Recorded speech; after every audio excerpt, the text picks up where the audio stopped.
Imperial Yeast is at it again with their Imperialis project, creating yet another unique proprietary strain through hybridization. In addition to its excellent attenuation and rapid reduction of diacetyl, I-10 Mangostini contributes robust ripe tropical fruit, strawberry, and lychee notes that complement modern hops. And as a Kveik hybrid, it can be fermented anywhere from 78 to 90 degrees Fahrenheit or 26 to 32 degrees Celsius without any negative issues. Head over to imperialyeast.com to learn more about I-10 Mangostini and be sure to pick some up for your next batch of fruity IPA.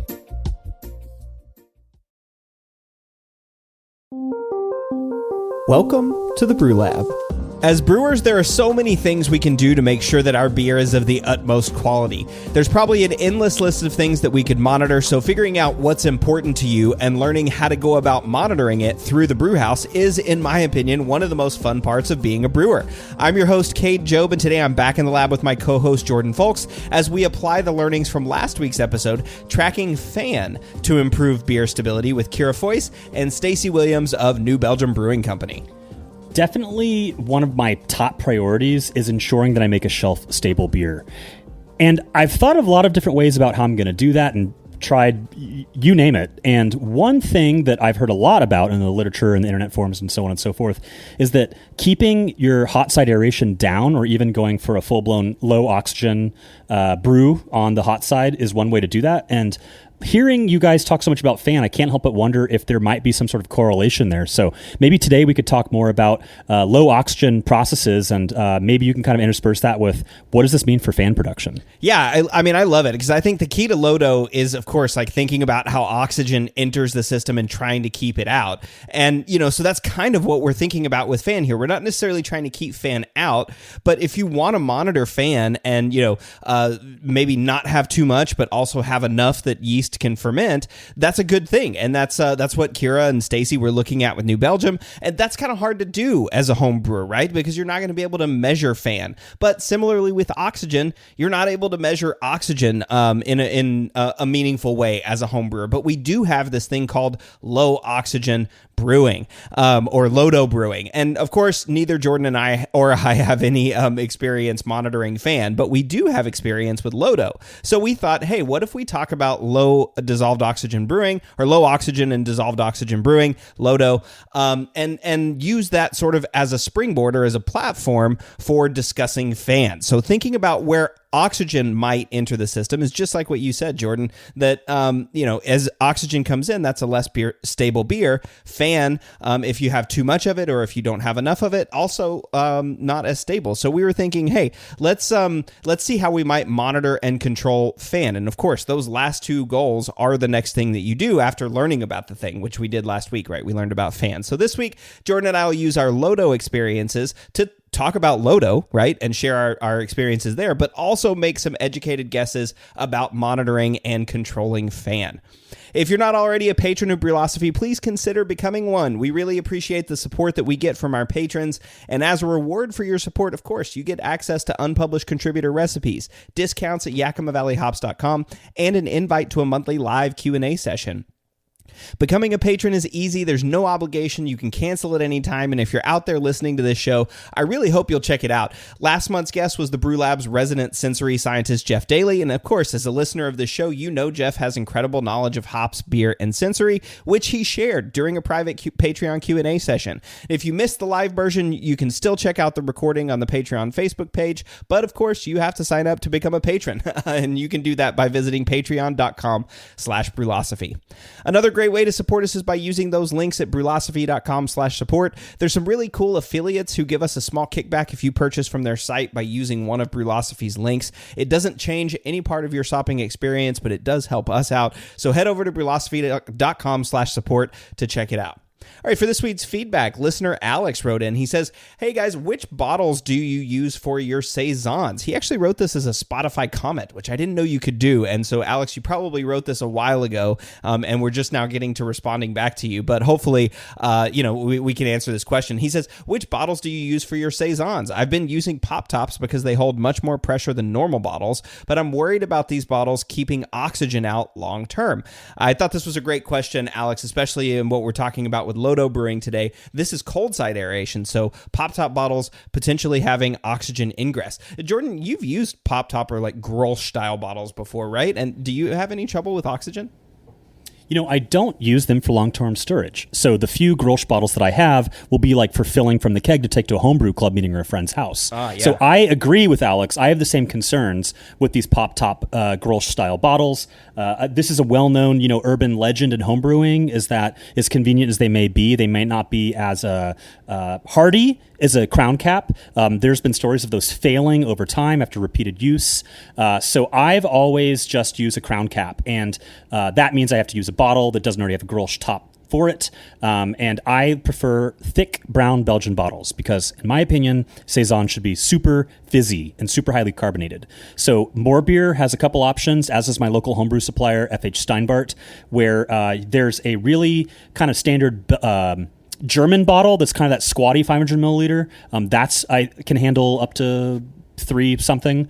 And then there's a really slick looking 500 milliliter on More Beer that looks almost like a tiny wine bottle. I think it's a Belgian style. So those are my 2 favorite bottles, crown caps for Saison. And then I guess an honorable mention would be a cork and cage. It's a really nice, elegant format. It looks really beautiful, kind of spendy, but if you have access to a corker, it's a really nice touch for your bottled Saisons. All right, that's cool. Do you use like normal crown caps for that, or do you have to buy special crown caps? Because I know like some of those Belgian bottles, like the lip on it, or some of the European bottles, especially here in the United States, the lip on it is thicker. Yeah, that's a good question. The 2 bottles that I recommended in the 500 milliliter format just can use a standard bench capper or hand capper, and it's a standard whatever millimeter diameter for the crown cap. There are larger sizes, of course, and these are not them. And for the cork and cage, obviously, you need a corker and corks and cages. Yeah.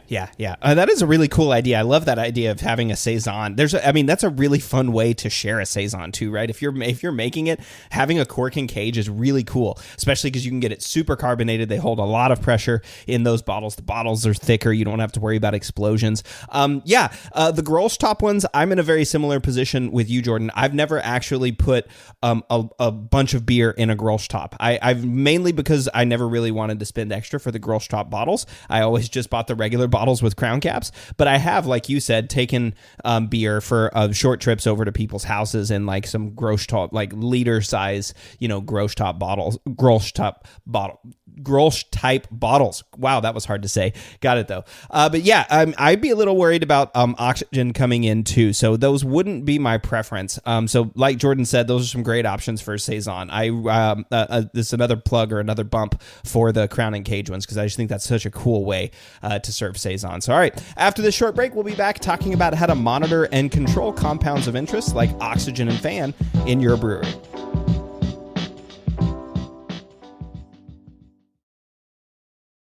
One of the biggest improvements to my brewing practices was the upgrade to stainless steel, and Delta Brewing Systems offers some of the lowest prices on high-quality stainless gear, like the Firm Tank, which holds 8 gallons or 30 liters of wort, comes with a domed lid to reduce the chances of a messy blow-off, and it can hold up to 4 psi of pressure. Delta Brewing Systems also has their own line of brew kettles, as well as one of the lowest-priced all-in-one electric brew systems out there, and their prices are remarkably affordable. If you're in the market for legit stainless gear that won't break the bank, you've got to check out deltabrewingsystems.com. We all know that designing recipes is really fun, and doing it well is so much easier with good software. We at Brülosophy recently made the switch to Brewfather, and honestly, y'all, we could not be happier. Brewfather utilizes the latest technology to bring you the most robust cloud-based recipe design software that can be accessed anywhere, on your phone, tablet, desktop, and even offline. It also works seamlessly with numerous third-party devices to make it easier to monitor every step of your brew. I know change can be difficult, but trust me when I say you need to go to brewfather.app today to try it out for yourself. That's brewfather.app. 92% of households that start the year with Peloton are still active a year later. 92% because of a bike? not just bikes. We also make treadmills and rowers. Oh, let me guess, for elite athletes only, right? Nope. It doesn't matter if you're an avid exerciser or new to working out. Peloton can help you achieve your fitness goals. 92% stick with it. So can you. Try Peloton bikes, tread, or row risk-free with a 30-day home trial. New members only. Not available in remote locations. See additional terms at onepeloton.com/home-trial. Hey guys, time to get in on the action for the biggest moments in basketball with Prize Picks, America's #1 fantasy sports app. Just select 2 or more players, pick more or less on their projections, place your entry, and win up to 100 times your money. Right now, Prize Picks will match your first deposit of up to $100. Just download the Prize Picks app and use the code GET100. That's code GET100 on Prize Picks for a first deposit match of up to $100. Prize Picks. Pick more. Pick less. It's that easy.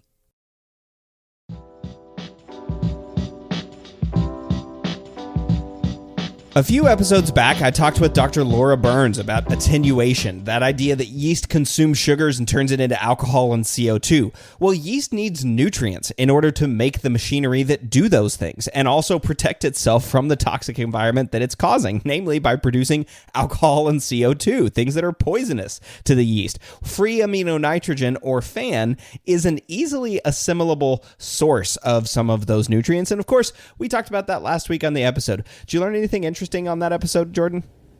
You know, I learned the more I learn about FAN, the more I realize the less I really understand. I swear, this is a really complicated topic, and so maybe a good thing for the listeners was you could maybe just recap what is FAN again and why do we care? Well, it's interesting too because I'm not gonna say that LODO brewing is new, right? It's not modern, but I feel like for home brewers at least, getting low oxygen in your beer has been relatively recent, like in the last, decade, 15 years, something like that. And I'm not going to claim credit for it, but a lot of the early Brülosophy experiments were looking at cold side oxidation. And I feel like a lot of those early experiments really got homebrewers talking about monitoring oxygen. And I'm wondering if the same thing is about to start happening with FAN. We hear a lot of commercial brewers, they're talking about especially if you're brewing with Pilsner malts. Pilsner low-kilned malts have a huge amount of FAN, and you go and you put that and you mash with it, and then a lot of brewers add yeast nutrient on top of that, and you're getting huge amounts of FAN in your beer.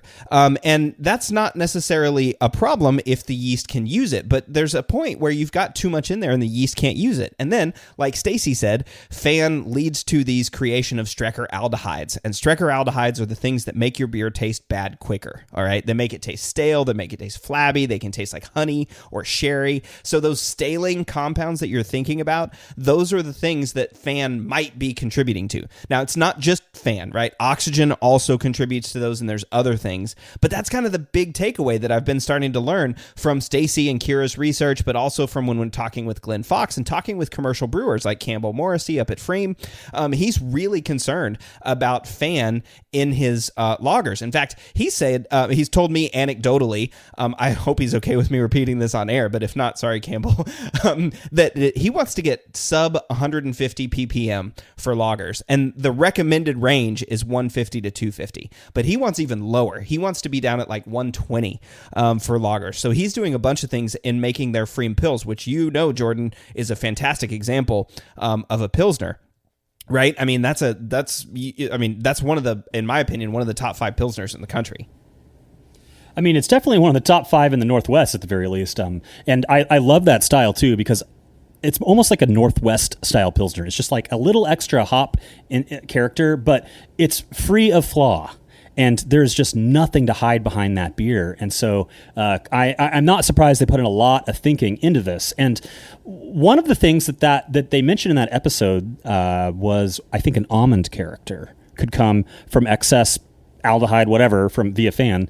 And, you don't taste that in Freem Pilsner. It's so crisp, it's so clean.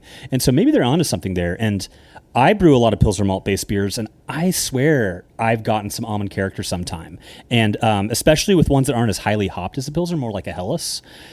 And, the whole point of LODO brewing is to maximize this pure malt character. So maybe we could even prevent the introduction of FAN staling whatever, or maybe mask it with a more pure malt character via low oxygen approaches. Sure. Yeah. Maybe some low oxygen approaches would be helpful with fan, which we'll talk about in this episode. But the key here too is that yeast needs fan. Okay, it has to. It's a nutrient. Yeast needs it in order to like I said earlier, it's got to make all that machinery to process alcohol and process sugars into alcohol and CO2. So fan is a necessary component. And the great thing about it is it comes from malt, right? Malt has a huge amount of fan. So malted barley during the malting process, when it's doing all that germination and creating all those enzymes, right? Enzymes are made of nitrogen and have nitrogen components to it.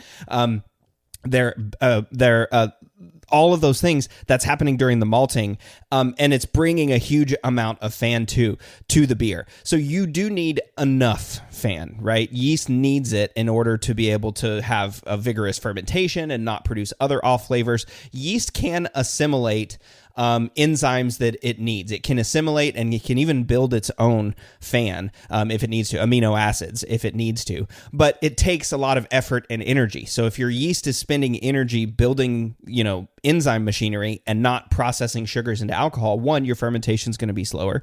Two, the yeast is going to have to make other byproducts in order to do that, right? And three, your yeast might not survive as long because other yeast are having that and producing alcohol and CO2 and poisoning it. And so lots of bad things can happen to your beer if you don't have enough fan. But again, what Kira and Stacy were looking at, and what I think a lot of brewers are starting to look at is this idea used to be, okay, well, let's just dump as much fan as we can in the beer. Let's add yeast nutrient at the boil. Let's add yeast nutrient in the fermenter. Let's, brew with Pilsner malts, which have high fan. And then we're just going to fan the yeast. And so they have plenty of nutrients to do what they need to do the fermentation. I think a lot of people weren't looking at, and maybe there's less research that's been done into it, or maybe there's less brewer interest so far in looking at, hey, maybe having too much fan in here is actually causing that almond flavor that you're talking about, or causing these issues. So, I'm not trying to say that fan is definitely a good thing for brewing. And just like yeast need oxygen, right? Oxygen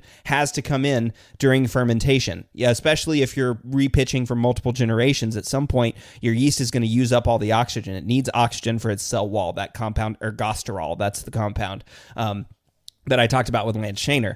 And so those are the things that it needs. Yeast needs oxygen and it needs fan, but too much can lead to shelf stability. So I think this is a great opportunity for us to talk about, preserving beer shelf stability. The problem is we already talked about that on one of our previous episodes, the one where we talked about with Glenn Fox about fan. You and I spent some time just sharing methods about how to improve shelf stability, like monitoring cold side oxidation and other things like that. And we briefly mentioned LODO, but we didn't go into detail about it. And I know you especially, Jordan, have a lot of experience with LODO brewing. So I thought what you might do is go through and talk to us about LODO and what it is, why we do it, and then start talking through let's start with milling, mashing, and talk about LODO processes that work to eliminate oxygen, and see if this also could help us learn how to monitor fan, because fan is coming in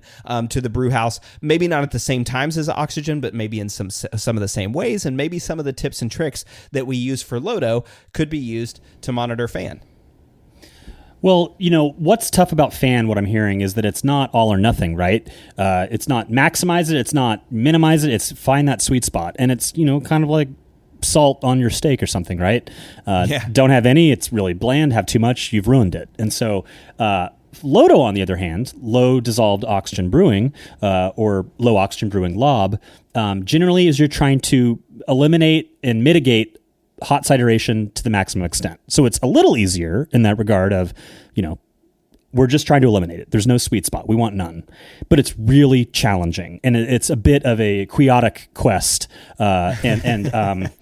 But there's a lot that you can do to mitigate it. And, you said it's difficult to monitor. I mean, a home brewer could get a DO meter, but most people aren't going to shell out the hundreds of dollars to do that. So I think, doing your best, you're going to have a measurable impact. Even if you're not able to measure it, we know from prior tests using DO meters that this stuff does work.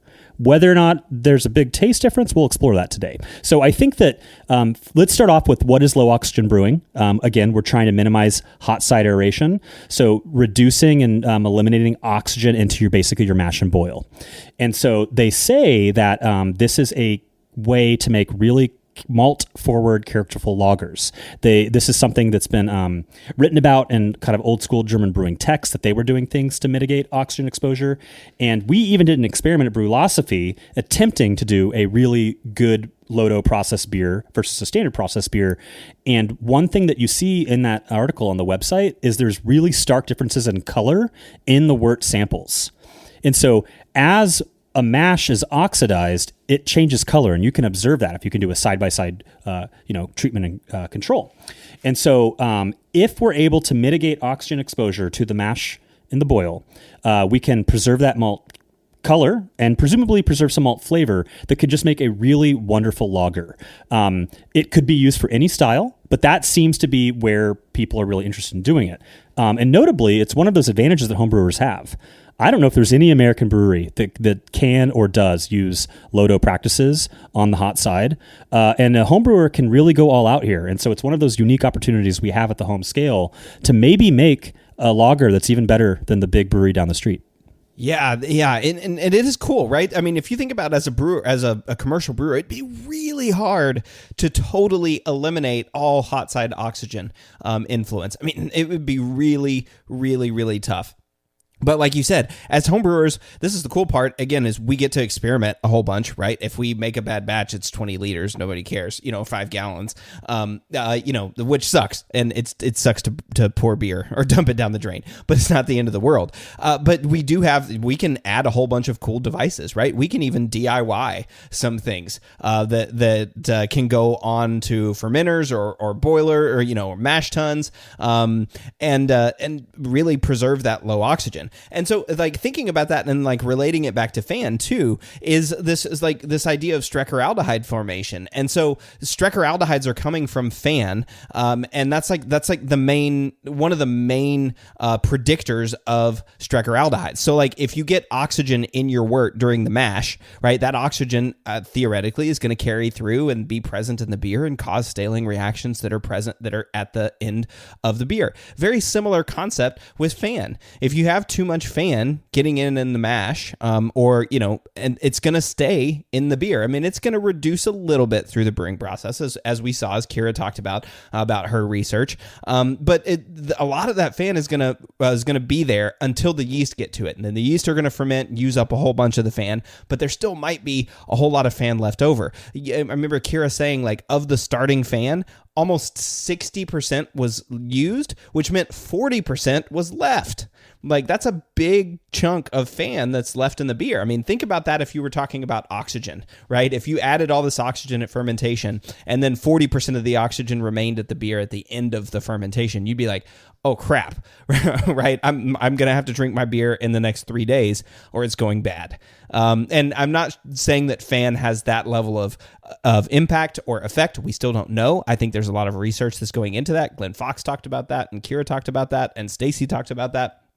But we do know, and we're starting to see, that fan is playing a role. So, all right, low oxygen is elimination of oxygen, and key here, we're not trying to eliminate fan, but you mentioned like mash and hot side, right? So how do you even, I mean, the mash, and there's going to be oxygen in that, right? How do you even do that? How do you keep oxygen out of the mash? Yeah, it's really tough, and there's a lot of steps that one could do.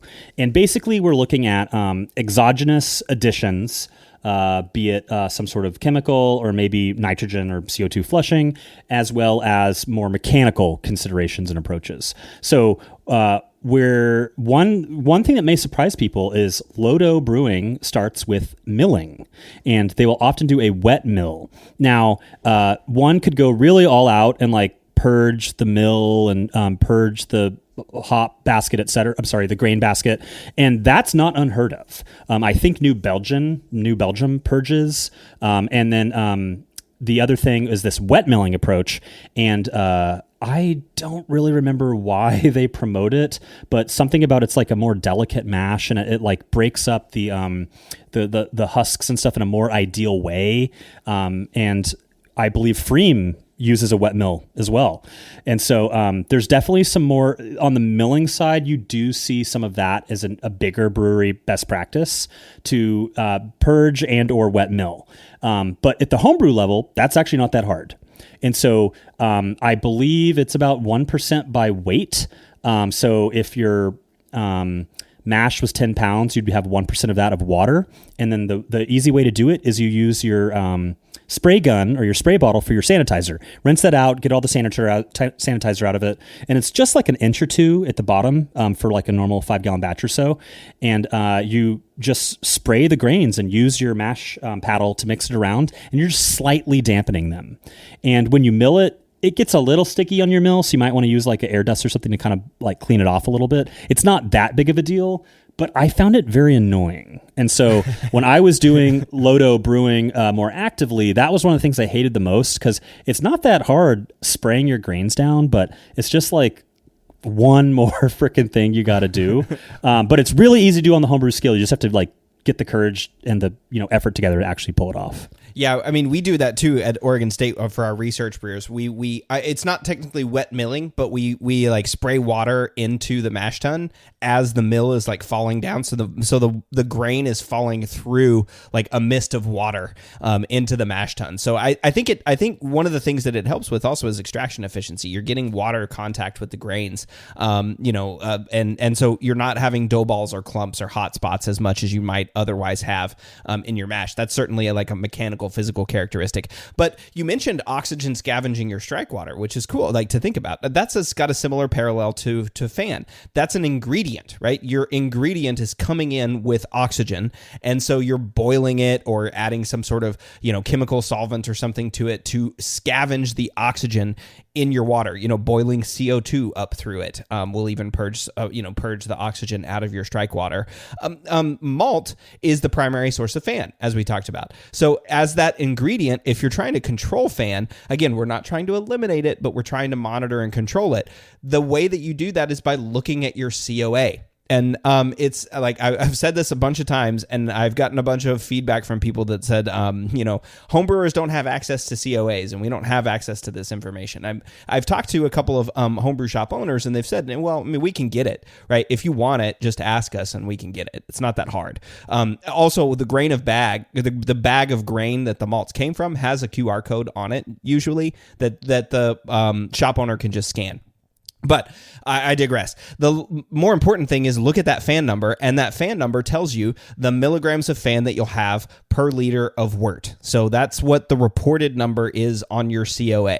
So that's roughly what you might expect to get from the grains in your mash. That's your starting number, okay? That's the number of the maximum amount of fan that you're going to hit. And so if you're trying to hit that 150 to 250 range, if you're looking at your COA and adding up the percentages of fan that you're adding to the beer, and you're at 300 or 400, hey, that maybe you need to do something different. Maybe you should try adding in an adjunct or something, or finding a different way to control that fan addition such that you're not adding those huge amounts of fan into the beer. But that's, again, the key source. The key thing there is to check your COA. And like you said, LODO brewing doesn't start in the mash, even though that's what you're trying to get. This is all pre-milling concern. So fan, the same thing. If you're looking at your malt and checking to see what your malt is bringing to the table, then that's what you need to look at. One final comment is a comment from Glenn Fox, and he said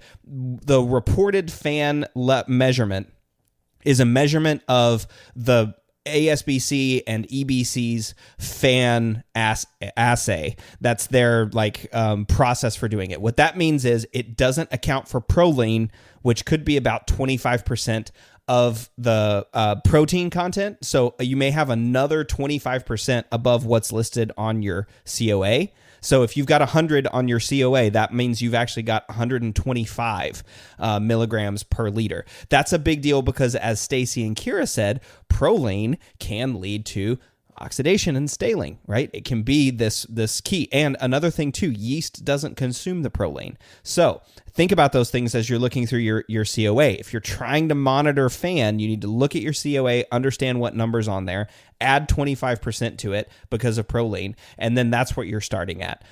So hopefully that's not too far of a digression over into like fan and stuff, but I think it really is similar to LODO, thinking about where is oxygen coming into my system.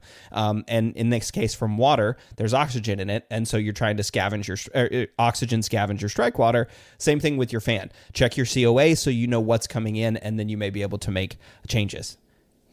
Right. Okay. So we've talked about like kind of recipe and milling considerations, right? So now we're going into a mash, and like you mentioned, this is a really critical primary step in low oxygen brewing, is to remove the oxygen from your water source.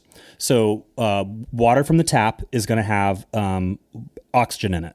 And if you're using like a faucet aerator, that's literally injecting more oxygen into it, right? And so I don't know the number off the top of my head. Do you know how much oxygen typically exists in tap water? Like 10 ppm, 100 ppm? No, I have no idea. I don't know off the top of my head. That seems like a lot, but 50, I don't remember. It's not zero. I'll say that. It's not zero. Yeah. And you would have some level of oxygen in spring water from the grocery store, etc.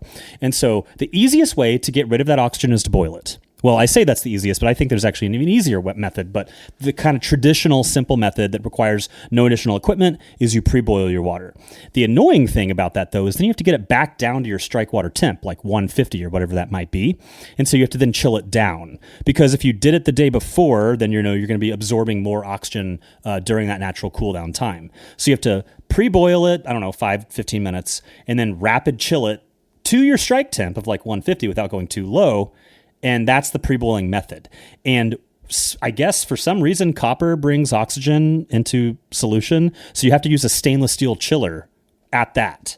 And so what I find way easier is the oxygen scavenging method. Yeast oxygen scavenging method, where you add, the rule of thumb I've heard is 2 grams of baker's yeast and 2 grams of sugar per gallon of strike water. And so you just get the bulk baker's yeast, you get some table sugar, and you just add that in room temp, and you wait at least 20 minutes. You can even do it the night before.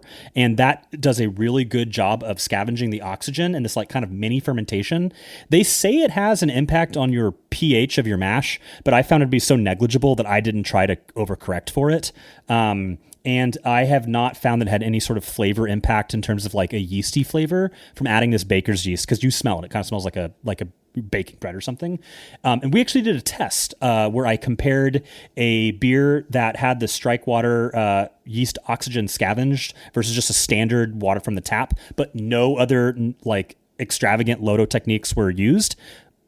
I couldn't see a difference or taste a difference. It wasn't like one looked different. It wasn't like one, fermented different. And so it seems that this is a really important primary step, but there are so many other things that happen during a mash and boil that it'd be really easy to reintroduce additional oxygen, even after you've done this initial step. So there's a lot more to talk through in terms of keeping that oxygen low after that initial, pre-treatment of your strike water. Yeah, that's a really interesting point, right? As if you're doing all of this, you're monitoring your strike water and you're trying to boil out the oxygen or add additives or whatever, to scavenge the oxygen, and then you open up your mash, right, and then just let all of the oxygen come in as you pour it into your mash, or during sparging, right? How much oxygen is being pulled in during sparging? I can't even imagine. So it's like, oh, you did all this hard work and then you just added a whole bunch of oxygen in. It's interesting too. So like for fan, there's not that similar corollary of like, oh crap, I'm trying to keep all of the fan out and now I've just added a whole bunch in. But it kind of goes back to, you have to know what you put in. One place where this is a challenge is remember, you're trying to hit a sweet spot, so you still need fan. And one of the places where this is a challenge is for gluten-free brewers. Some of the grains that gluten-free brewers use are low in fan. That's things like sorghum. That's a big one for gluten-free brewers. It's a huge sugar source in a lot of gluten-free beers. And sorghum is relatively low in FAN. It doesn't come to the table with all of those enzymes and FAN, free amino nitrogen, that malted barley does. Same thing with like corn, right? Corn, rice solids, rice syrups, corn syrups. Those things don't come to the table with FAN. So if you're using those in your beer, you're going to be reducing the amount of FAN that's in your beer. And similarly, if you come in with a low kilned malt, which I've already mentioned, have higher FAN, like Pilsner malts, those things, you could add adjuncts or non-barley grains, to reduce the amount of FAN. So, you're going to also add some fermentable sugars there if you're adding things like rice and corn. But there are ways to reduce FAN by using like adjuncts and non-barley grains. So like if you wanted to reduce a Pilsner, and you had, your Pilsner comes at like, let's say 400 ppm, that would be crazy. And you want to get that down into the 200, you may want to consider, using some adjuncts like rice or corn or something like that, to reduce that amount of FAN. Now that's also going to thin out your body or thin out your beer, right? You're not going to get all those other malt flavors and characteristics that are going to come into it. So again, don't throw the baby out with the bathwater trying to get FAN. We're trying to get a reasonable amount of FAN that's not going to lead to staling reactions. So think about those things as you're moving in. Now, you also mentioned during the mash that there's those parts, but there's also process steps from LODO that are super important. Well, before we move on to processes, because there's plenty, there's one more chemical addition and exogenous ingredient that I'd like to mention. And commonly in LODO mashes, people are adding some sort of oxygen scavenging food grade chemical to further reduce any oxidation of the mash that may occur during that mash rest. So, if you're using a pump, you might be getting some oxygen that way. Maybe you weren't able to scavenge all the oxygen out in the first place with your pre-strike step. So we're going to get more out with these chemicals. And there were three that were really popular that when were used together, people were calling it the trifecta. And that was Brutan B, SMB, and that's what, sodium metabisulfate? Sodium metabisulfate, yep. Right. And then sorbic acid, which I've heard is basically vitamin C. And I have a friend that's really into LODO brewing here in Portland, and he makes incredible low oxygen beers. And he told me that there might be some concern on ascorbic acid actually possibly reintroducing oxygen somehow. So it seems like maybe in 2024, they're kind of moving away from that one. So what I've settled on, and I use this as a pretty standard practice, is I use Brutan B in every brew, and I add that during the mash. And I also will use SMB sometimes on lagers, but the risk for SMB is it can add a bit of sulfur. And if you add too much, it's like scavenging the oxygen in the mash, and there's residual SMB left because there wasn't enough oxygen to scavenge given the amount of SMB you added. You could actually be carrying forward sulfur flavors in your finished product. Brutan B doesn't have that concern. And as I understand it, Brutan B acts as like a clarifying agent. And so maybe it's helping things drop out of the mash. And if you ever use Brutan B in your mash, you'll notice this kind of like weird pink purple kind of thing on top. And so it seems to work. It's changing the color. And these are very common additives. Look it up on the internet. It's going to depend on your batch size. And there's plenty of resources out there on dosing requirements. But those are three common food grade chemicals that people add to further scavenge in oxygen from their mash. Yeah. And of course, I'm unaware of any chemicals that you can add to scavenge FAN other than yeast. So that one, of course, isn't going to be a very nice corollary with FAN, but it is a great idea for for low oxygen brewing. I don't know that there's anybody out there that's looking at FAN chemicals that would reduce or consume FAN. I think that'd be really hard to do because of what FAN is doing. It's not just individual molecules; it's entire chains of things, but that's getting into the science a little bit too far. But okay, so cool. All right, so that's additives then for getting into, for doing low oxygen brewing. And we were about to start talking about process steps. So take it from there, Jordan. Right. So one thing you want to do in all your mashes is make sure your pH is right. And we're typically looking at like 5.2 to 5.4 5.6, 5.4 is often cited, at least in German brewing circles, as the ideal mash pH. And I honestly don't know what impact that has on LODO, but I bet you there is one, because pH affects everything. So it's not only a brewing best practice, but we want to dial that in, and it probably makes it so that our LODO practices are working better.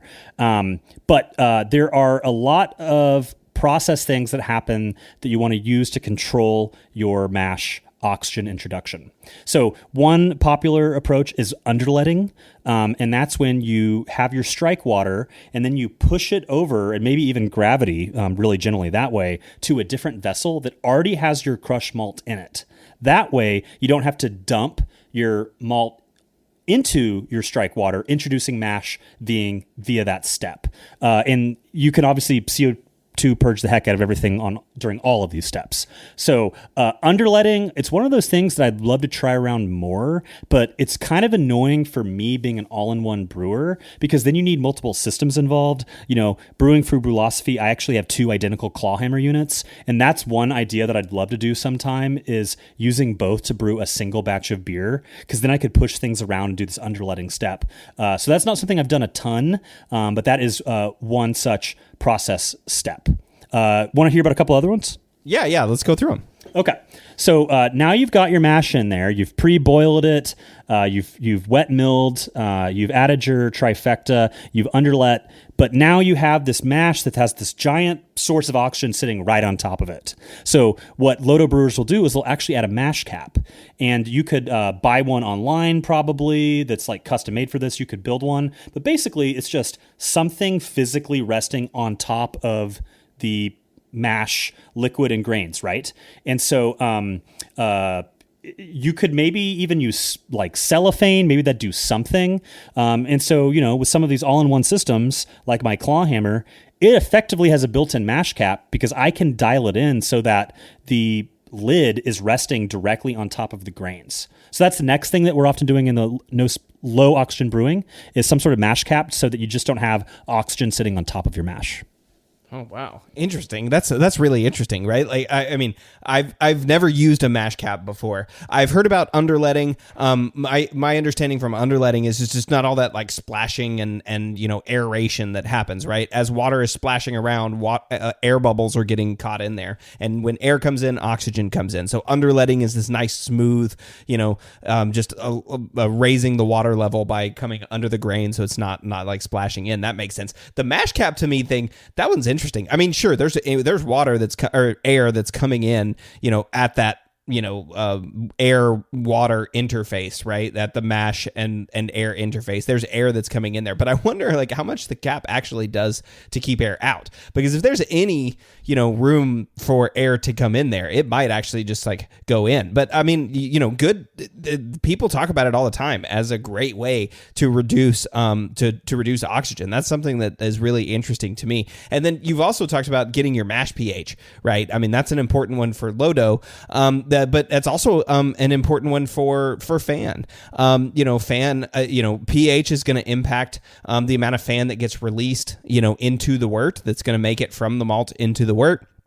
And there's a couple of other things too that are doing that. One other key to, though, before we get into fan, is think this is a really good example of how LODO brewers are thinking about oxygen. You're checking everything. You're looking at your ingredients. You're looking at, where could oxygen possibly come in? Is it coming in through my water? Okay, then I'm not going to splash the water. Or I'm sorry, I'm going to de-aerate the water first, right? I'm going to use CO2 to de-aerate the water. Then I'm going to underlet the water in so it's not splashing around. Then I'm going to use something like Brutan B that's even going to scavenge what little oxygen is getting in there. Then I'm going to put a cap on the mash, right, to prevent oxygen from coming in.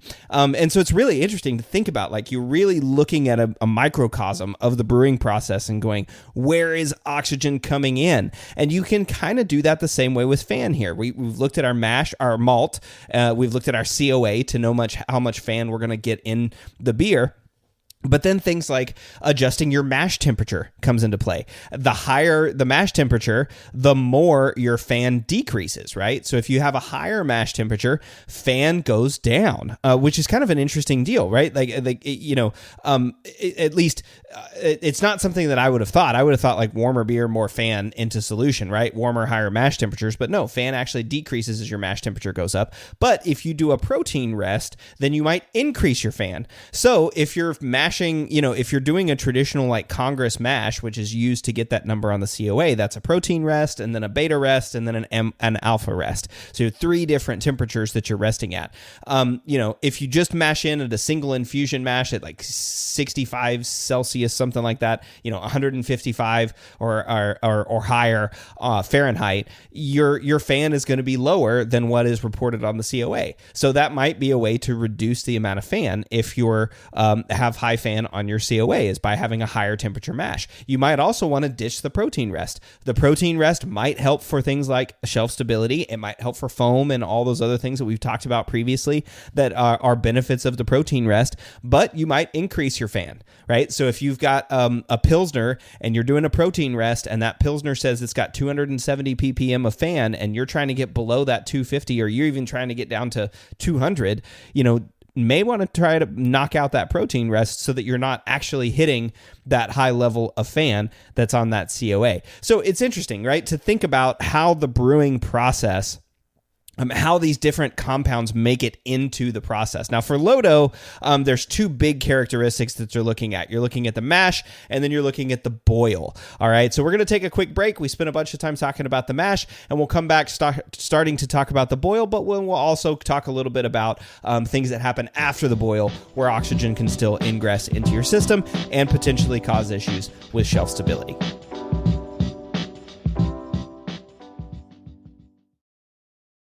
Established in 1995, More Beer has been consistently serving the greater brewing community since the times IPA was expected to be bitter and clear, and there are reasons they've stuck around so long. In addition to their massive product selection and excellent customer service, More Beer has locations on both the west and the east coast of the United States, which translates into fast shipping times regardless of where you live. And when you spend more than $59, shipping is free. When you're in need of brewing ingredients and gear, there's no better option than morebeer.com, one of the most trusted shops on the planet.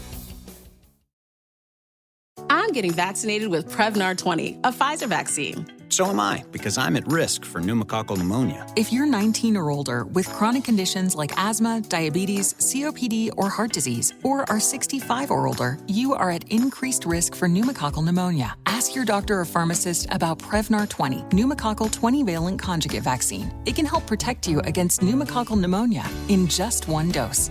Even if you've already been vaccinated with other pneumonia vaccines, Prevnar 20 may help provide added protection. Prevnar 20 is approved for adults to help prevent infections from 20 strains of the bacteria that cause pneumococcal pneumonia. Continued approval may depend on a supportive study. Don't get Prevnar 20 if you've had a severe allergic reaction to the vaccine or its ingredients. Adults with weakened immune systems may have a lower response to the vaccine. Side effects include pain and swelling at the injection site, fatigue, headache, muscle, and joint pain. For full prescribing information, please call 1-855-213-2138 or visit Prevnar20.com.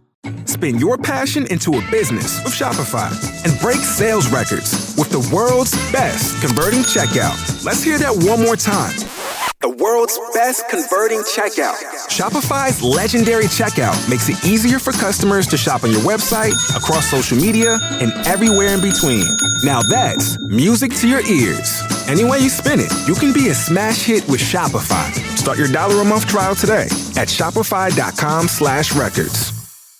Hey guys, time to get in on the action for the biggest moments in basketball with Prize Picks, America's #1 fantasy sports app. Just select 2 or more players, pick more or less on their projections, place your entry, and win up to 100 times your money. Right now, Prize Picks will match your first deposit of up to $100. Just download the Prize Picks app and use the code GET100. That's code GET100 on Prize Picks for a first deposit match of up to $100. Prize Picks. Pick more. Pick less. It's that easy.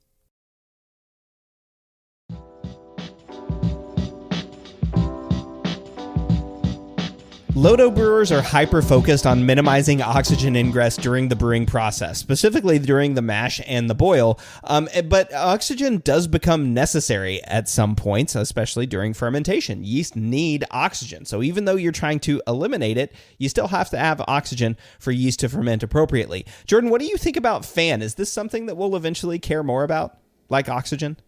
I wonder if homebrewers ever will, but clearly the professional brewing industry is catching on. Yeah, well, and I mean, that's in my opinion, just a matter of time, right? Because so much of what home brewers do is based off of what commercial brewers are doing. If commercial brewers are starting to monitor fan, then I would think that home brewers are going to start to monitor fan too. So we'll see, but I don't know. It's one of those things. It's kind of like oxygen. And we mentioned this at the top of the show, in that home brewers, yeah, you could buy a dissolved oxygen meter, but some of those dissolved oxygen meters are thousands of dollars.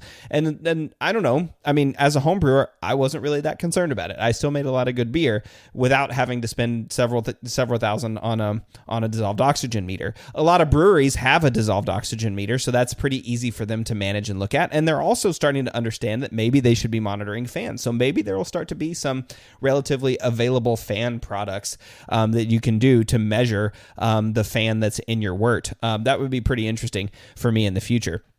But we've finished up the last segment talking about the mash, and it's time to start into the boil, which I understand is a really big element of oxygen ingress, or a really high vector for oxygen ingress, especially if you've done all these things up to this point. You've deaerated your water, you've put a mash cap in, you've added Brutan B, and then you boil it, which boiling is super vigorous. There's a lot of churning, a lot of air is coming in during the boil. So I'm really interested to hear how LODO brewers deal with the boil.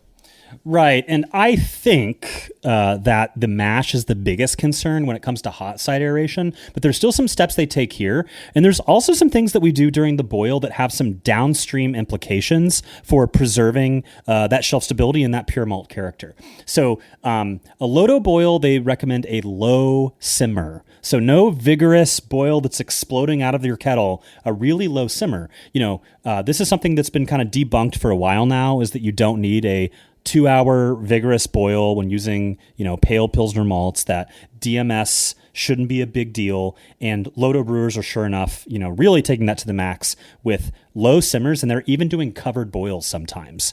And there's some extreme systems out there that have like vacuum purging and stuff like that of the boil. But I think the average LODO brewer is probably, at the very least, just like not vigorously boiling too much. Somehow that introduces oxygen. I mean, that makes a lot of sense to me, right? Because you can see it like churning, right? You can see like the bubbles coming up from the bottom of the kettle and then like exploding and then, like causing boiling. It causes bubbles and boiling and stuff. And so it's really churning that air to liquid interface. And so I would think that means that a lot more air is getting into the solution during boil. But on the flip side, you're boiling, right? You're boiling it such that the gas is volatilizing, right? The gas in the kettle, the air is, or water in the kettle is turning into steam. Right. And so that's essentially what boiling is happening. So I don't know what the temperatures and stuff are, how much oxygen is actually being boiled off. Maybe all of it, because that is something that you can do. Right. You can de-aerate water by boiling. So this is something I don't know a whole lot about, but maybe just the physical act of boiling is, even though there's air coming in at that air interface and there's all this vigorous movement, the physical act of boiling is just blowing off the oxygen. Maybe that's why it's not a huge ingress. It's interesting though that fan does reduce during the boil. And so New Belgium, what Kira and Stacy talked about was they saw up to 11% decline in fan from the mash to the end of the boil. So the wort coming into the kettle, they measured the fan, and then the wort coming out of the kettle going into the fermenter, which I think I referred to as clean ass wort on the podcast. But up to 11% decline in fan. I don't know what's going on there, and we didn't talk about it in the episode. I don't know if fan is just boiling off, or if it's like temperature is causing the amino acids to break apart. I don't know if there's like a different pH, or maybe just a combination of all of these, of like pH and temperature and all that stuff. The pH isn't going to be that different from the mash, but maybe the temperature in combination with that pH is going to start to break up some of those amino acids into parts and pieces. I don't really know exactly what's going on there, but I do know that fan is reduced during the boil. Now, it's interesting, though, that it wasn't always the same, right? The fan in their Imperial IPA only reduced like 6 parts per million from 242. So that's like a less than 1% reduction. But their hazy IPA had like almost 25 ppm of fan reduced. So that was where we get up to that like 11% number, whereas like, yeah, they had about 11% reduced. I don't know if they're doing something different in their boiling processes, and I wish I would have asked them during the show, but maybe that has something to do with it. Long and short, though, is that the boil is certainly something that low oxygen brewers look at, and for fan, it could be something as well. Now, that low or covered boil is just one piece of what the low oxygen brewers are looking at, right, Jordan? It's not just a low covered boil, boom, done. Right. And so I think that's the main thing they're doing for the boil itself to reduce pH, but there's some additives that we often use and some tricks that we use in the boil phase to set yourself up for success downstream. So what I've heard is at 5 minutes, you want to add Brutan B. And on a 5-ish gallon batch, that's like a gram. That might even be a little high. So not that much. And you also want to add Werflock. And so these are two different fining agents effectively at this point. And it's going to create that hot break and help it fall out of solution to the bottom of your boil kettle. However, it turns out that Brutan B and Werflock they cancel each other out when used simultaneously. So the recommendation I've heard is you wait 1 minute between the addition of the two. And so you do Brutan B at 5, wait a minute, and then Werflock at 4 minutes remaining in your boil. I believe that one attacks positive charged elements or whatever, and one attacks negative. So maybe that would help explain why they cancel each other out. And so they approach fining or kettle fining in different ways, and that's why it's great to use them together, but just separate by a minute to ensure that we get as much as we possibly can to settle out. Interesting. And so that's another piece of this that relates to fan too, because fan is free amino nitrogen. Amino nitrogens are used to build enzymes and proteins. And so one of the big things that you're hitting there with Werflock and with Brutan B is pulling out the protein, right? So that you get a nice hot break. All the protein agglomerates together with the aid of the Werflock and the Brutan B and falls out of the kettle. So I wonder if by adding Brutan B or Werflock, you could reduce your fan. And I wonder, maybe we're doing that naturally. I add Werflock in every beer, and so maybe I've been reducing the fan in my beer without even knowing about it.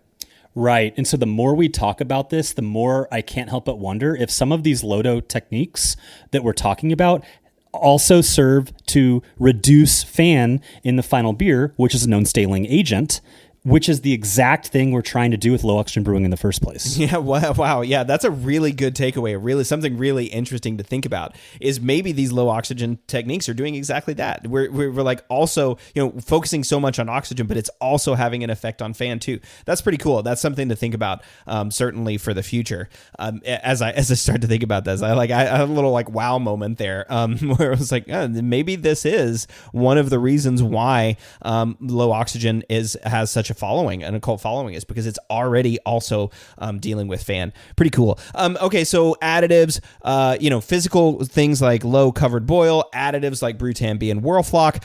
But one of the other things that was really interesting to me, and Jordan, you actually introduced me to this, is actually acidifying your beer post boil.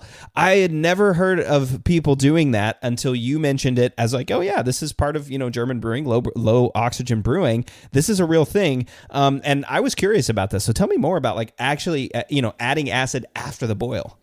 Right. And so I don't know how low oxygen unique this is, because German brewers have been doing it, IPA brewers are doing it now, and you're starting to see this get some traction out there, is acidifying your wort post boil. Assuming your mash is 5.4, your boil might not be too far off from that.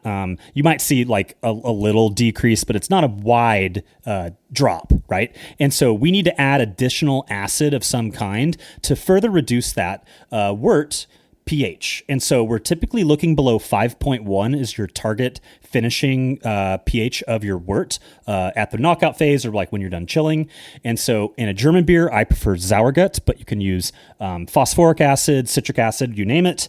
And when we do that, we're in theory aiding the fermentation and getting it to that sweet spot quicker. So maybe there's like a tank time, benefit or something like that.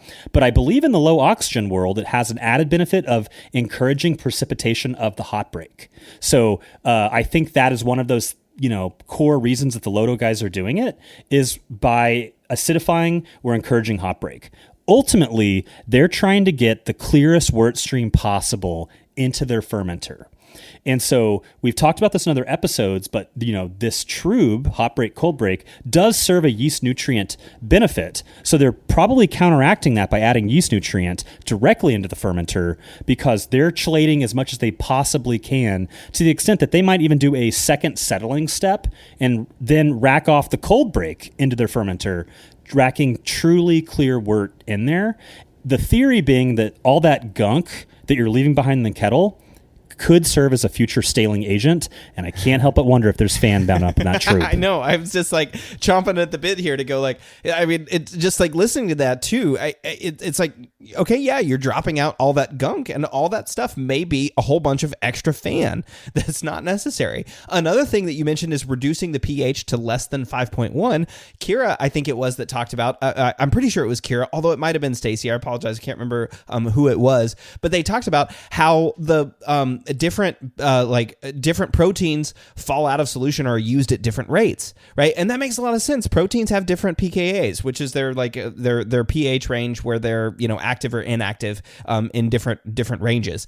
So maybe one of the things that we're doing by reducing our pH is causing a number of these proteins to then drop out of solution. Again, reducing the fan. I don't know if that's the case. This would be something that would be really interesting. I'd love for somebody like Stacy or Kira or Glenn Fox or somebody that's looked at fan to chime into this. But maybe again, we're seeing this overlap of things that we're doing as low oxygen brewers that are also aiding in reducing fan. The settling, the agglomeration, but also the pH that we're talking about adding, Brutan B, Whirlfloc, low covered boils, all of these things. My mind is a little bit blown here, and I'm waking up a little bit to like maybe we really should be looking at fan a little bit more. Are there other things that LODO brewers do in the boil? Really, at that point, we're moving on to fermentation production, right? Final thing is your chiller. You want to avoid a copper chiller. I guess that introduces oxygen. We mentioned that in passing earlier, but what we've done here is created such a pure wort stream. There's like no nutrient in this thing. And so it's kind of a hostile environment for yeast to ferment healthy, right? We've seen this in experiments in the past where I recently tested trub, and not only could people not really taste a difference, but we did see a very stark difference in fermentation vigor. So when making a LODO wort that's really free of hot break and cold break, you really want to mind your P's and Q's of yeast preparation, fermentation, quality, etc. So, you want a huge, healthy yeast pitch. This is not the time to underpitch. You want to add some pure oxygen at the yeast pitch stage because there's no nutrient or way less nutrient given how much we've separated out, and then add your yeast nutrient directly at yeast pitch, because if we're adding it to the boil kettle and doing all these settling steps, we're probably chelating that out and it's just falling out with the cold break. And this is a known thing in the pro brewing world, as a lot of pro brewers are kind of shifting to adding to their fermentation tanks because there's so much concern with that getting caught up in the trub. So just, really go all out on a quality fermentation when doing this, because you run the risk of a very nutrient deficient wort stream otherwise. Yeah. And as I'm sitting here thinking, I'm like, okay, if low oxygen brewing is also reducing the amount of fan that's in beer, maybe by adding yeast nutrient, we're controlling to a better extent the amount of fan that we're putting into the beer, right? For the yeast to be able to and to have to use. I'm not suggesting that we're getting down to like zero fan in the yeast pitch, but maybe we've taken something like a Pilsner malt, which has high fan because it's low kilned, that brought got in a whole bunch of fan, and through all the different steps in the mash and through the boil, we've reduced the fan now to a level that is below what the yeast needs, right? Well, like, I wonder, I'm really interested now, and I'd love for somebody to do this or send in some LODO wort, because now I want to look at and see what is the fan at the end of a LODO boil, right? Like, what's the fan that's going into, what's the fan content of the wort that's going into the fermenter? Like, if we start with, have a malt COA and say we're getting, whatever, 275 or something like that, or 250 or 225 from the Pilsner or from the malt, whatever we're getting, how much of that makes it into the actual fermenter when using low oxygen brewing practices? That would be really cool to see. Like, are we reducing that fan low enough that we then do need to add yeast nutrient back? Right. And so what I don't know is whether this final step of settling and getting all that hot break and cold break out, if there is oxygen bound in the trube, or it's effectively trying to reduce fan is yet another mechanism of preventing subsequent staling. That I don't know. Right. Yeah. Maybe that's those two things suddenly became intertwined. Right. Is like, oh, we're gonna do this settling, and that's as part of our low oxygen brewing practices. But it is, like you said, it's just we noticed that when we do this, we had better, more shelf stable beer. But it's because of actually reduced fan. I don't know. It's really interesting. I mean, this is cool because there's a lot of research that's going to be coming out with respect to fan. I know that, again, Glenn Fox and UC Davis are doing work on fan that is forthcoming here in the next few years, which will be really interesting. But the other big thing for fan, you mentioned a huge healthy yeast pitch.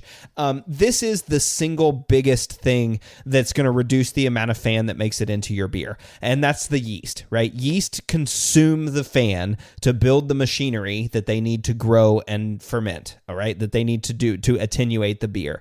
That's going to consume a huge amount of fan. And again, like Kira and Stacy said, it's like around 60% of the fan is going to get consumed, and that happens within the first 48 hours of fermentation, right? So wow, that's like a bunch of fan that immediately gets consumed. It sounds very similar to oxygen too, right? The oxygen is going to get consumed nearly immediately, whenever you go into the fermentation. And so I'm wondering if that's, another way that low oxygen brewing is similar to fan brewing is that we've done these things and we're trying to get rid of oxygen as fast as we can. We're going to inject some oxygen into the beer in the first, 48 hours. We're going to put some yeast nutrient in there, but only enough that the yeast gets what it needs, and then all of it leaves. Interestingly though, from the New Belgium research, they were looking at like still around 90 ppm of fan in the beer after fermentation, which I thought was really interesting. So the yeast, even they may have had like varying levels. Like there was 274 ppm, 238 ppm, and 200 ppm, but they all ended in the finished product between 86 and 97 ppm. So like, that's huge differences, which means the yeast is consuming the fan down to this level. And I asked Kira about that, and we talked a little bit about why that might be. And she gave some good, feedback or some good ideas about why that might be. But the long and short of it is we still really don't know why that is, that we're like, why are they all around 90? And it's kind of one of those things that's like, that's weird. What's explaining that? There's got to be some phenomenon that's explaining that. Or maybe if the yeast had less fan, then it wouldn't have consumed that. It's because again, their clean ass wort was a minimum of 200 fan, as high as 274. What if we started at 150 or 125 or 100 ppm of fan? Would we start at 100 and end at 90? I don't think so, right? So I'd be really shocked if that was the case. So this is one of those deals where, again, I'm really wondering, like, yeast itself is doing so much during fermentation. Is having a healthy, huge yeast pitch also reducing the amount of fan that's left in the beer? So these are things that they're really interesting. I mean, I'm really interested to see, how fan, if we start monitoring that and thinking about it, like if you underpitch your yeast, you're going to have more fan in the beer, right? That's a big takeaway, I would expect. I say that as if that's a foregone conclusion, having never tested that out for myself, but that makes a lot of sense to me. If you underpitch your yeast, the yeast isn't going to consume all of the fan that's there. or there should be some residual leftover. If you over pitch your yeast, I still don't think you're going to consume down, past whatever that threshold is, but maybe you might have a little bit more fan reduction. I don't know. But in any event, fermentation is playing a big role. So watching your yeast pitch, watching, your oxygen, and if you've got a huge amount of fan coming from the malt that's making it all the way through the brewing process because you're not doing anything to monitor or control your fan, you may not need to add yeast nutrient to your beer, right? You may have plenty of fan because you've been adding it the whole time. You didn't add Brutan B, you didn't change the pH or acidify, you didn't have a good hot or cold break, or you're just racking all of the trub and wort into the fermenter, right? You've got yeast nutrient in there and you don't even need to add yeast nutrients. So these are all things that I'm starting to think about as I'm going through the brewing process. Where is fan getting into my beer, and where am I getting too much? And I don't think I'm having the problem yet of getting too little, but we'll see. Maybe that's just because malt has so much to start with. Right, and we're not that great at getting it all out. And so I think that's probably a good review of things do on the hot side. I don't know if there's too much about fan on the cold side. I'll be excited to hear what you think about that. But, again, low oxygen brewing is giving all these wacky methods for improving this on the hot side. I think that mitigating oxygen exposure on the cold side is just an all brewer issue at this point, and everyone's trying to avoid that. We know it has impacts on shelf stability, staling, etc. But one thing I thought was really funny is the low oxygen brewing community is very clearly going to be obsessed with mitigating oxidation on the cold side as well. And they did this experiment where I believe I'm going on memory here, but I believe what it was is they bottled bottles with a bottling gun or something of carbonated and cold beer, and then crown capped on foam or something like that, and put some in a refrigerator and the rest in a corny keg that they filled with CO2 and kept it pressurized, and then would open the corny keg and pull a bottle out and then reseal it and then flush it. And they compared the standard box stored refrigerator bottle to one that had been stored in a keg under pressure. And they found that and they probably tested it with a diometer too. And they found that the one that had been stored in a keg had way less oxygen in package. Wow. Yeah. So coming in through the crown cap or somewhere, it's coming in, the oxygen is coming in. That's really interesting. And yet another way that oxygen is coming into the beer that you don't even think about, right? You think the beer's in the bottle, it's packaged, it's crown capped, it's sealed, but no, oxygen's still coming in. This is why draft beer is the best beer. Whenever you get to try some can of some brewery that you've heard of, especially with lager and IPA that's not bottle conditioned, you're oh my gosh, I'm trying a heady topper for the first time. That's really great, but nothing is like trying that beer on draft at the brewery. Anchor Steam was a great example of that. That beer, when you did the tour, was so good, and it was totally different than what it tasted like in a bottle or a can. Yeah, I agree. Fresh beer on clean draft lines is I love fresh draft beer. But but thinking about this, that oxygen coming in through the package, fan, this is one thing that New Belgium also talked about, that Stacy and Kira talked about, but also Glenn Fox said, is hops actually add fan. So if you're dry hopping, now it's a tiny bit, right, or a small amount. And according to New Belgium in their studies, it was 0.003 ppm. So 0.003 ppm versus 200 ppm from the malt. All right, so that's a very little amount that the hops is coming in, but it's still something. And this is at the end of fermentation, so yeast doesn't have any ability to take it up. So whatever you're adding in at the end of fermentation is staying in the beer, right? That's a key takeaway for hops. So if you're adding hops, you're adding fan to the beer. And so maybe one of the reasons why all these hazy IPAs like Heady Topper that have these giant dry hop charges at the very end, maybe that's also adding a bunch of staling compounds. Maybe that's why those don't last as long. We've not necessarily, not just Fan itself. I'm not suggesting that Fan is the reason why IPAs have poor shelf stability, but maybe that's a part of it. Maybe that's something that's contributing to it or playing a role. That'd be really interesting. And then, of course, the other thing I think about a lot is what, and I mentioned it even earlier, is what Kira mentioned, that not all amino acids are consumed at the same rate. Yeast doesn't consume proline. So whatever proline you put in that beer is not coming out of that beer unless you take it out through some other method, right? By getting it to drop out in the hot break or doing something else. But if there's proline in the beer at the time of fermentation, there's going to be proline in the beer, or proline in the wort at the time of fermentation, there's going to be proline in the beer. And that proline can lead to Strecker-aldehyde formation and staling. So those are really interesting things. Now, there's not a lot that we can do with that research yet. You can't measure the amount of proline in your wort or beer. You can do that, but it's expensive and most people aren't going to do that, right? So it's not something that we can necessarily apply yet in the brew house, but it's something that I think researchers are going to start to look at in the future is how do the different proteins play a role? And can we find a product that eliminates proline? Can we just get the proline out? Yeast doesn't need it. Why is it in there? Let's take it out and see if we can make it move.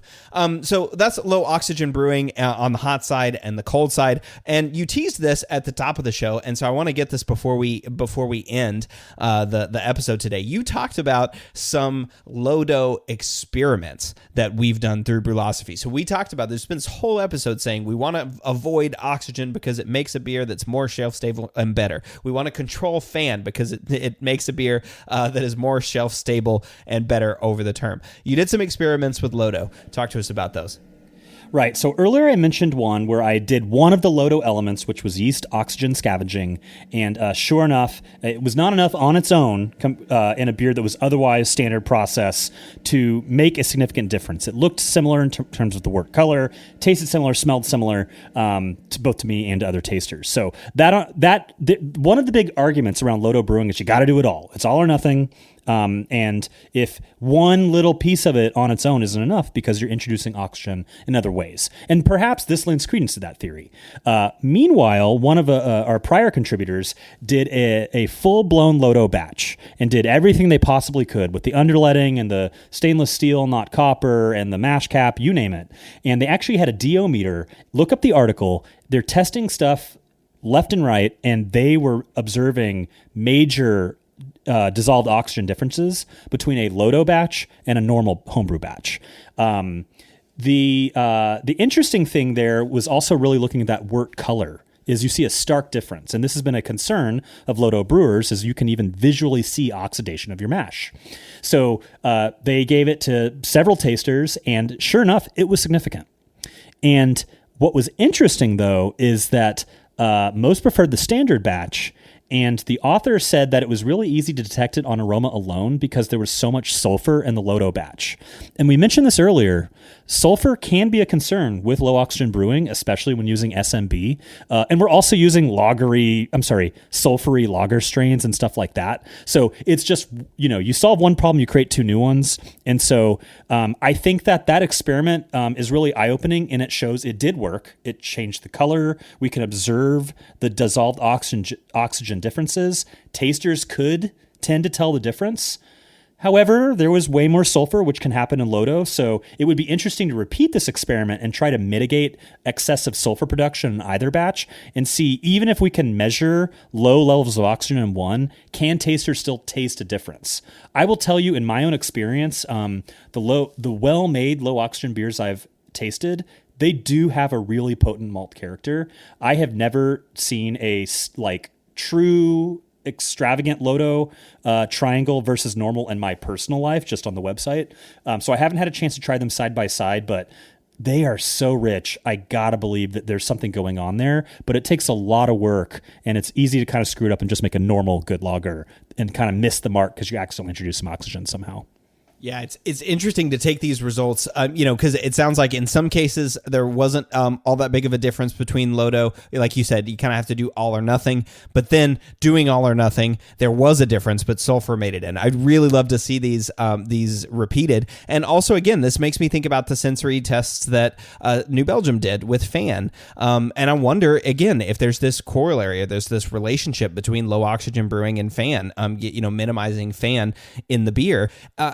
and so the big takeaway from their sensory was that the beers that had more fan in the package generally had more of those staling flavors as they were later, right? Like the Damascus, the almond, there was that almond flavor, there was sherry and stale worty kind of stuff that they tasted in some of the beers. So yeah, having too much fan in the package is also leading to differences, it seems, in their sensory. Now, of course, there weren't specific statistics that were performed on that. It would be really interesting to see additional sensory tests that would look at the same beers aged over time, and not. I think it was the lager beer that they had to, because of their production and sensory, they weren't able to follow the same beer through the process. They tasted some beers that were made earlier, and then tasted some beers that were in their aging process, and then tried to see what the differences in those were.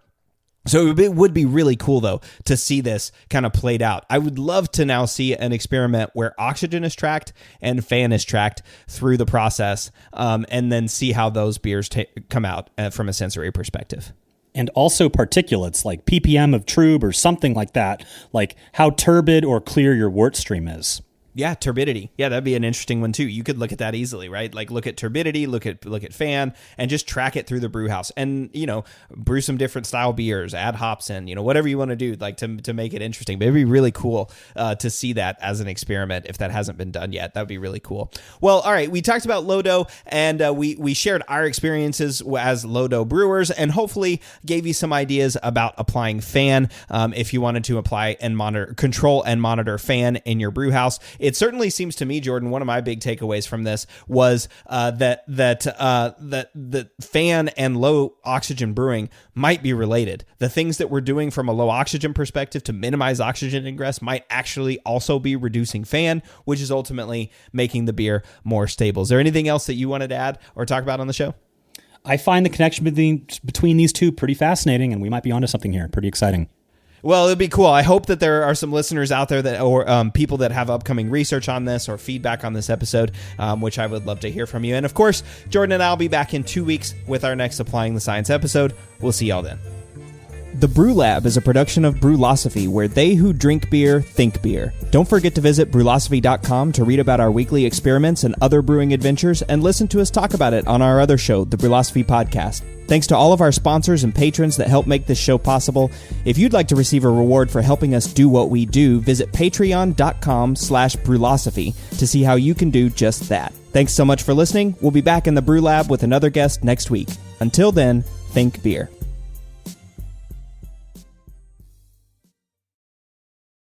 Hey guys, time to get in on the action for the biggest moments in basketball with Prize Picks, America's #1 fantasy sports app. Just select 2 or more players, pick more or less on their projections, place your entry, and win up to 100 times your money. Right now, Prize Picks will match your first deposit of up to $100. Just download the Prize Picks app and use the code GET100. That's code GET100 on Prize Picks for a first deposit match of up to $100. Prize Picks. Pick more. Pick less. It's that easy.